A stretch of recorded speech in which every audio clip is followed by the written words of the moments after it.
Pinag-iingat ni Pangulong Ferdinand R. Marcos Jr. ang publiko laban sa fake news lalo na ngayong panahon ng kampanya. Tiwala naman ang Pangulo sa kakayanan ng mga Pilipino na kumilatis kung tama o mali ang impormasyon. Si Joshua Garcia ng PTV Manila sa Balitang Pambansa.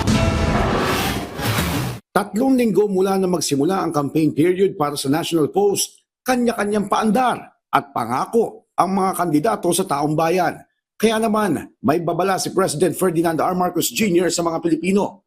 Mag-ingat sa fake news, lalo na sa social media. Kakambal ng kampanya ay ang mga intriga at batuhang putik na tinatawag na fake news. Kaliwat kanan na rin yan. Kaya dapat maingat tayo mga mamamayan. Tiwala naman ng Pangulo sa kakayanan ng mga Pinoy na makilatis ang maling impormasyon. Sabi nga natin, ang bagong Pilipino ay marurunong kumilatis sa tama at maling impormasyon. Kaya ngayon, laghanap na naman ang fake news at disinformation. Dapat extra ingat lumpo tayo sa mga nababasa natin online. Isa lang daw ang siguradong hindi fake news, ang pagiging kontento ng mga Pinoy sa mga proyekto ng kanyang administrasyon. Isa pang hindi na pwedeng i-fake ay ang mga tunay na testimonya mismo ng ating mga kababayan tungkol sa mga proyekto at programa ng pamahalaan. Sa ating pag-iikot, nakakataba po ng puso na marinig ang kanilang pasasalamat sa pamahalaan, ang kanilang tiwala sa serbisyo na binibigay natin. Nakikita natin ang ginhawa na nararamdaman. Ibinahagi naman ni Pangulong Marcos Jr.